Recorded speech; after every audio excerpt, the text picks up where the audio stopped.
خوش آمدید کاروان اردو ادب یوٹیوب چینل پر۔ تو آج ہمارا ایک نیا ناول شروع ہونے جا رہا ہے، بوگی نمبر 12۔ یہ ناول مہرالنساء شاہ میر نے لکھا ہے اور یہ ناول بہت ہی خوبصورت ناول ہے۔ یہ ناول 1947 کی آزادی پر مبنی ہے۔ یہ ان لوگوں کی کہانیوں پر مبنی ہے جنہوں نے اس ملک کو حاصل کرنے کے لیے اپنی جان، مال، اپنے عزیز و اقارب، اپنے بھائی، بیٹوں، شوہروں، باپ کو کھو دیا۔ یہ کہانی ان لوگوں کے عزم کی، ان لوگوں کی بہادری کی داستان ہے جنہوں نے ملک حاصل کرنے کے لیے اپنی جانوں کی قربانی دی۔ آج اس ناول کا پہلا ایپیسوڈ جو اپلوڈ کیا جا رہا ہے، امید ہے کہ آپ کو ویڈیو پسند آئے گی۔ ویڈیو پسند آئے تو ویڈیو کو لائک، شیئر اور چینل کو سبسکرائب کرنا مت بھولیے گا۔ تو چلتے ہیں اپنی ویڈیو کی جانب۔ Bogie number 12۔ خواب ختم نہیں ہوتے، آنکھیں تبدیل ہو جاتی ہیں۔ مہرالنساء شاہ میر کا یہ بہت ہی خوبصورت ناول ہے۔ ہاں، ہم نے ملک کو بنتے دیکھا ہے، ہم نے جسم کا جلنا، اپنوں کا مرنا دیکھا ہے، میراث کا چھیننا، لہو کا بہنا دیکھا ہے، تخت الٹتے دیکھے ہیں، پھر وقت پلٹتے دیکھا ہے۔ ہاں، ہم نے ملک کو بنتے دیکھا ہے۔ لمحہ وہ کہ جب لہو کی بوند بوند گری تھی، ساعت وہ جب چادر کی عزت مری تھی، وقت کے نہال خانوں میں جب بے حسی پلی تھی۔ ہاں، ہم نے وہ وقت گزرتے دیکھا ہے، زندہ جسموں کو بن روح ہوتے دیکھا ہے، سیاہ کاروں کو بے عیوب پلتے دیکھا ہے، خطا کاروں کو پھر ہاتھ ملتے دیکھا ہے۔ ہاں، میں نے ملک کو بنتے دیکھا ہے۔ کیوں ہو تم ورطہ حیرت، کیوں ہو سوچ میں ڈوبے؟ ہاں، نہیں تھا روبرو میں جب قافلے گئے لوٹے، وہ وقت تھا زب مار کس جب ہاتھ بائی سے بائی کے چھوٹے۔ ہاں، میں نے ملک کو بنتے دیکھا ہے۔ غور سے ہم کو دیکھو تم، پھر سوچ بدلتے دیکھو تم۔ میں ہوں کاری، وہ ہے لکھاری، یہ احساس کی ماری۔ ہم نے لفظوں کے آئینے سے ماضی میں جا کر دیکھا ہے، قلم کی نوک سے شمشیر کا چلنا دیکھا ہے، سیاہی کے قطروں سے لہو کا بہنا دیکھا ہے۔ ہم احساس کے ماروں نے جسموں کا کٹنا دیکھا ہے۔ اے لٹ چکے قافلوں، اے چھوٹے ہوئے ساتھیوں، اے ماؤں کے راج دلاروں، اے بہنوں کے جواں بھائیوں، اے میراث لٹائی عزت فنا کر آئی ہوئیوں، اے وطن چھوڑ نئی زمین بسانے آنے والوں، ہم نے لفظ سے داستان سے تمہارا کرب پڑھا ہے، پھر درد کو تمہارے سہا ہے، دیوانے کے خواب کو یقین میں بدلتے دیکھا ہے۔ ہاں، ہم نے ملک کو بنتے دیکھا ہے۔ سن 1947، شہر لاہور، وقت رات کا آخری پہر۔ لاہور زندہ دلان لوگوں کا شہر، کھانے، روشنی، ثقافت اور محلوں کا شہر، اونچے محل، عالیشان درباروں کا شہر۔ شہر کی رونق تو ان دنوں میں بھی ہوتی ہوگی جب بادشاہوں کے دربار لگا کرتے تھے، جب شاہی سواریاں لاہور کے سینے پر بھاری قدم دھرتے ہوئے گزرا کرتی ہوں گی، اور جب محل سے آتی ہوئی بگھی کی شان میں مرد سر جھکاتے دیکھتے ہوں گے، جب آدھا لاہور محل کے پکوانوں کی خوشبو کو اپنے اندر سمو لیتا ہوگا۔ کچھ لوگ کہتے تھے یہ کیسا وقت تھا، بلکہ یہ وقت نہیں تھا، یہ خدا کا عذاب تھا۔ ہاں، یہ عذاب ہی تو تھا کہ لاہوری کھانا چھوڑ کر بٹوارے کی بات کرتے تھے، جب گلیوں میں نگاڑے نہیں ریڈیو کی آواز گونجتی تھی، جب بڑے بوڑھے مدھم موسیقی چھوڑ بابائے قوم کے پیغام سنتے تھے۔ لاہوریوں کی چمکتی آنکھیں اب آس زدہ تھی، آزادی کی آس۔ شہر لاہور کی کنیت سے ہندوستان ہٹ کر پاکستان لگنے کی آس۔ وہ وقت بیت چکا تھا جب لاہور کے بازاروں میں چوڑیاں بکتی تھیں۔ یہ وہ وقت تھا جب اسلحے تیار کیے جا رہے تھے۔ کچھ کو لگتا تھا لاہور اسیب زدہ ہو گیا، لیکن مجاہد جانتے تھے کہ لاہور کو چن لیا گیا ہے قربانی کے لیے، ملک کی بقا میں اپنا کردار ادا کرنے کے لیے۔ ہاں، رونقیں ماند ہو رہی تھیں، لیکن وقتی طور پہ۔ ہاں، کھانے کی خوشبو نے لاہور سے منہ موڑا تھا، لیکن واپسی دعوتوں کے ساتھ ہونی تھی۔ کیا وقت ہوگا جب وہ دھول سے اٹے چہرے، جب جائیدادیں لٹائے ہوئے لوگ سرزمین لاہور پاکستان میں اپنا قدم دھریں گے؟ ان کی آنکھیں کہتی ہوں گی، تمہیں مبارک پاکستان ہو۔ تب لاہور کی رونق لوٹ آئے گی، تب امرتسر سے آئے مسلمان بھائیوں کے لیے دسترخوان سجیں گے، تب ہندوستان سے آئی اپنی دین شریک بہنوں کے دوپٹوں کی حفاظت کے لیے اسلحہ کام آئے گا۔ ہاں، لاہور کی رونق ایک بار پھر لوٹ آئے گی۔ کہانی ایک چھوٹے کچے گھر سے شروع ہوتی ہے۔ کچی آبادی کے ایک کچے گھر میں صحن چارپائیوں سے بھرا پڑا تھا۔ ایک طرف کو ہوائی جلی ایک قسم کا پنکھا ہوتی ہے، یوں کہ ایک بڑے سے لکڑی کے بانس کو صحن کے بیچوں بیچ لگایا جاتا ہے اور اس کے سر پر کوئی بڑی سی چادر لٹکا دی جاتی ہے۔ جلی کے بانس کے ساتھ رسی سے گدھے کو باندھ دیا جاتا ہے اور اس کی آنکھوں پر پٹی ہوتی ہے۔ گدھا صحن کے چکر کاٹے جاتا ہے اور جلی ہوا کے دوش پر صحن میں سوئے ہوئے لوگوں کو فرحت بخشا ہوا دیتی ہے۔ رات کے کسی بھی پہر اگر گدھا تھک کر رک گیا اور گھر کے کسی فرد کی نیند کھل گئی تو ایک پتلی لکڑی گدھے کے جسم پہ مارتی اور یوں پھر ایک بار پھر جلی چلنے لگی جاتی باندھی گئی تھی۔ جس کو چلاتا گدھا یوں سمجھتا تھا کہ ہندوستان کی سیر کو نکلا۔ صبح کی پھو پھوٹنے میں ابھی تھوڑی ہی سمے تھا۔ صحن کے ایک طرف باورچی خانے میں اس وقت دو عورتیں بیٹھی تھیں، ایک کے ہاتھ میں لالٹین تھے اور دوسری چہرہ چولہے کے قریب جھکائے پھونک مار مار کر کوئلہ دہکا رہی تھی۔ اسی کوشش میں اس کا تنفس پھول جاتا، لیکن مجال ہے کہ ان کمبخت کوئلوں نے آگ پکڑی ہو۔ دفعتاً لالٹین والی لڑکی نے زور سے لالٹین کو زمین پر رکھا، دھپ کی آواز آئی۔ اس کے سامنے بیٹھی عورت بے اختیار ہول اٹھی تھی۔ مرن جوگیے، تیرے پاویں اٹھ جان گے، ضعیف لڑکھڑاتی آواز میں تنبیہ کی۔ اچھا ہی ہے اٹھ جائیں، بابا کو بھی پتہ لگ جائے۔ صبح امرتسر جانا ہے اور یہاں میں خود کو دھوئیں میں جھونک رہی ہوں۔ یہ آواز پہلی والی سے مختلف تھی۔ بیزار، اٹھڑ، معصوم اور الہڑ دیکھ کر رہنا۔ مردوں سے مقابلہ کرنے والی عورت کے ہاتھ میں کچھ نہیں آتا تو مرد کی ایک سن لے، وہ تیری 10 سنے گا۔ زمانہ شناس لہجے میں سمجھداری تھی۔ اسی لمحے کوئلے نے وہ آگ پکڑی، چولہا دہک اٹھا۔ آج تک اس نے بابا کی 10 لاکھ سنی، پھر کیوں وہ آپ کی ایک نہیں سنتے؟ لالٹین اور جلتی آگ میں اس کا چہرہ ہلکا سا واضح تھا، بڑی بڑی سیاہ آنکھیں جن پر گھنی لمبی پلکوں کا سایہ تھا، رنگت سانولی تھی، ناک اٹھی ہوئی، نچلا ہونٹ موٹا اور اوپری اس کی نسبت پتلا، بھرے بھرے گال اور پرکشش نقوش، یوں لگتا تھا اس نے لاہور کا سارا حسن چرا لیا ہو۔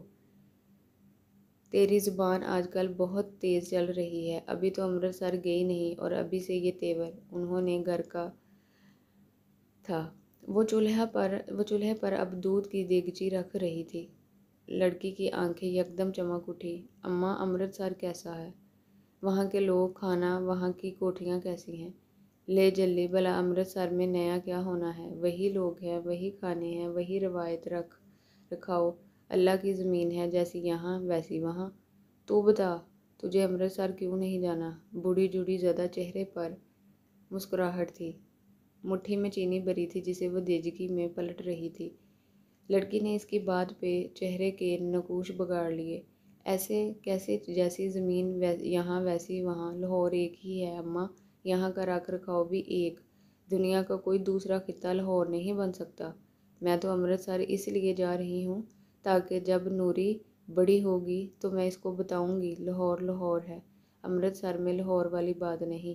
وہ ایک پل کو رکی، سرمئی بالوں والی بوڑھی عورت پر ایک خفا خفا سی نظر ڈالی۔ اور اماں میری بات سن لے، لاہور کی زمین الگ تو امرتسر کی الگ، اگر ہم ایک ہوتے تو ملک کا بٹوارا نہ ہو رہا ہوتا۔ جناح کہتا ہے ہم دو الگ الگ قومیں ہیں، ایک ساتھ ہمارا کوئی مستقبل نہیں ہے۔ وہ بولنے پر آئی تو بولتی چلی گئی۔ بوڑھی عورت نے ٹھنڈی آہ بھری اور ابلتا دودھ آدھا پتل کے گلاس میں انڈیلنے لگی اور باقی دودھ میں پتی ڈالنے لگی۔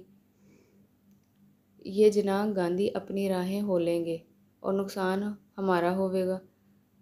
ہنک ہاک کوئی دو قومیں، کون سے مختلف نظریے، ساری زندگی انہی لوگوں کے ساتھ رہی۔ چھٹی کے کپڑے ان لوگوں کے تحفے تھے اور آج کفن خریدیں گے پاکستانی۔ وہ سخت نال نظر آتی تھی۔ سیاہ آنکھوں والی لڑکی نے تعصب سے اپنی ماں کو دیکھا۔ کیا آپ لکشمی تائی کا جوٹا پی لیں گی اماں؟ کیا اس کے کھانے برتن میں کھائیں گی؟ اس کی اترن پہن لیں گی یا پھر مندر سے آیا پرساد منہ میں رکھ لیں گی؟ اماں کو گویا ہول اٹھے تھے، بے اختیار کانوں کو ہاتھ لگایا۔ توبہ توبہ رانا، اللہ تجھے سمجھائے، بھلا لکشمی کا جوٹا کیوں کر پی سکوں گی؟ اس کی اترن اللہ معافی دے، جانے کتنی بار اس کی ساڑی نے مندر کے فرش کو بوسہ دیا ہوگا۔ میں زہر کھا لوں لیکن مندر کا پرساد نہیں کھانا، اللہ میرے معافی۔ وہ حسون کانوں کو ہاتھ لگا رہی تھی۔ گل رانا مسکرائی۔ جس قوم کے ساتھ برتن، کپڑے، کھانا نہیں بانٹ سکے گی، ان کے ساتھ نسلیں اور زمین کیسے بانٹ لے گی اماں؟ نہ وہ پلید ہے نہ ہم پاک، بس ہمارے منہ پہ کلمہ، ان کے منہ پر رام۔ فرق کیا ہوا بھلا؟ اماں نے ٹھوڑی پر انگلی جما کر سوال کیا۔ فرق یہ ہوا کہ جب قوموں کا مستقبل ساتھ نہیں، ان کا حال بھی ساتھ نہیں۔ بٹوارا اماں، بٹوارا لاہور کی کنیت میں پاکستان کا نام ہے۔ وہ جوش اور جذبے سے بولی تو اماں سوچ میں پڑ گئی۔ چولہے پر رکھ چائے ابلتی رہے۔ دہلی برصغیر کا دل اور کئی ہزار گزر چکے بادشاہوں کی محل گاہ، وہ دہلی جس نے نہ جانے کس کس کے سیاہ اعمال اپنے دل میں چھپا رکھے تھے، جس کے سینے پہ ظلم اور بربریت کی داستانیں رقم کی گئی تھیں، اور وہی دہلی جہاں ثقافت کے در کھولے۔ دہلی کو ایک نیا شہر کہنا غلط ہوگا، یہ تو ایک دنیا ہے، ڈیروں ثقافتوں کا مرکز، کئی روایات کا امین، تاریخ کو اپنی آنکھوں کے سامنے بنتا اور زوال کو اپنی آنکھوں کے سامنے پلتا دیکھنے والا دہلی۔ ان دنوں دہلی اداس رہا کرتا تھا۔ اسے غم تھا، ہاں اسے غم تھا اس بٹوارے کا کہ وہ اپنے لوگوں کو یہاں سے کسی پاکستانی نامی سرزمین میں نہیں جانے دینا چاہتا۔ دہلی اپنے پر رونق بازاروں کی رونق کو ختم ہوتے دیکھ رہا تھا۔ دہلی اپنے اندر بسی ثقافتوں کے زوال پر افسردہ تھا۔ کیا دہلی واقعی افسردہ تھا؟ یا اپنے سینے پر پنتی سازشوں سے دہلی بھی مکرنا سیکھ چکا تھا؟ قدیم عمارات، بازاروں کی رونق، کھانوں کی خوشبو اور دہلی کی عظمت کا ذکر چھوڑ کر کہانی کی طرف بڑھے تو ایک بوڑھی عورت کہانی کا مرکز بننے کو بیتاب ہے۔ گول چکر زدہ زینے پار کرتے اوپرلی منزل پر قدم دھرو تو لکڑی کے دروازے والی ایک بڑے سے ہال میں اس وقت کئی لوگ جمع تھے۔ لمبی میز کمرے کے وسط میں رکھی گئی تھی، جس کے اطراف میں مسلم لیگ کے نمائندہ، مسلم لیگ کے جری لیڈر بیٹھے تھے۔ سفید کرتے، سیاہ واسکوٹ اور مخملی ٹوپیاں سر پر تھیں۔ سیاست دان کم، مرد مجاہد زیادہ۔ ایسے ہی ایک جوان پورے قد کے ساتھ کھڑا ہوا وہیں جہاں میز ختم ہوتی تھی۔ اس کے چہرے پر جوش بھرا ہوا تھا۔ اور میں کامل حشام آپ سب کو یقین دلاتا ہوں کہ بس انہی چند ماہ کے دوران ہم سب ایک نئی سرزمین پر قدم رکھیں گے، وہ جو نئی ہو کر ابھی اپنی ہوگی۔ مسلم لیگ کا لیڈر ہونے کے ناطے میرا فرض ہے کہ میں دہلی کے، بنارس کے، ممبئی کے اور سارے ہندوستان کے مسلمانوں کا سوچوں۔ اس کی آواز ابھری تھی، لہجے میں جوش اور عزم تھا۔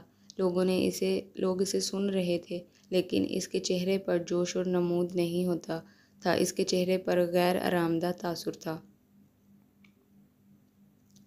6 ماہ ہونے والے ہندو مسلم دنگوں میں مسلمان کی ایک خطیر تعداد نے جانوں سے ہاتھ دھو لیا، مال گنوایا، بے گھر ہوئے۔ اس نے سانسیں لینے کا وقفہ لیا۔ لکڑی کے نقش و نگار والی کھڑکیوں سے دہلی کی دھوپ اندر آتی تھی، لیکن اس کی پشت سے ٹکڑے ٹکرا کر پلٹ جاتی تھی۔ میں نے صرف اور صرف اتنا چاہتا ہوں، بلکہ مجھے یہاں یہ کہنے کے لیے بھیجا گیا ہے کہ ان بے گھر ہوئے مسلمانوں کی ہم دارداسی کریں، اور اس وقت یہاں ہم سب مسلم لیگ کے وہ لیڈر ہیں جن کے پاس کوٹھیاں ہیں، جائیدادیں ہیں اور روپیہ پیسہ ہے۔ کیوں نہ ہم اس روپے سے اپنے بھائیوں کی مدد کریں؟ کیا خیال ہے؟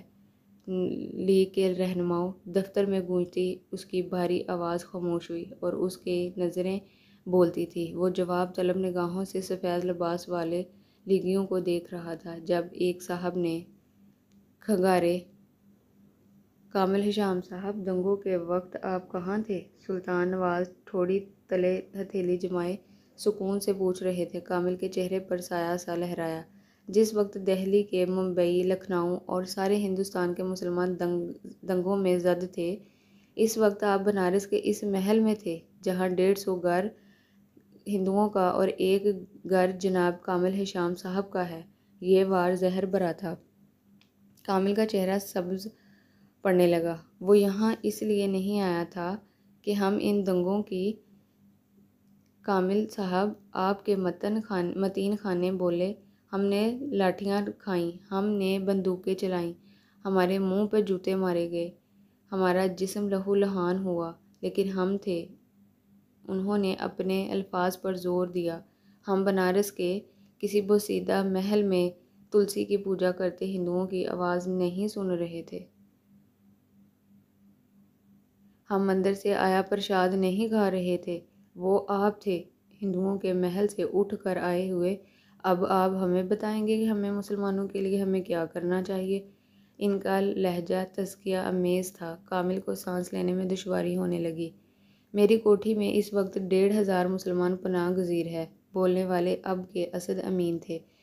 ہم جانتے ہیں کہ حق کا کلمہ پڑھتے لوگوں کا دکھ ہے۔ اب آپ ہی بتائیں گے کہ مہاجر کو پناہ دینے کے لیے افادیت کیا ہے، جب وہ اپنی کوٹھی میں اس وقت کئی برہمن منہ لپیٹے پڑے ہیں۔ کامل کی ٹانگیں کھڑکھڑا سی گئی ہونے لگی، زبان تالو سے چپک گئی۔ ہم آپ کی بات مان لینے کو تیار ہیں کامل صاحب، بس ہمیں یہ بتائیں گے دنگے کے زور آپ بنارس میں کیا کر رہے تھے؟ میں اپنی امی سے ملنے گیا تھا۔ آواز ہلکی تھی۔ تقسیم کا اعلان آج ہوا کہ کل ہوا، اور آپ کی امی جان اب تک پنڈتوں کے محل میں قیام فرما رہی ہے۔ پوچھ سکتے ہیں کیوں؟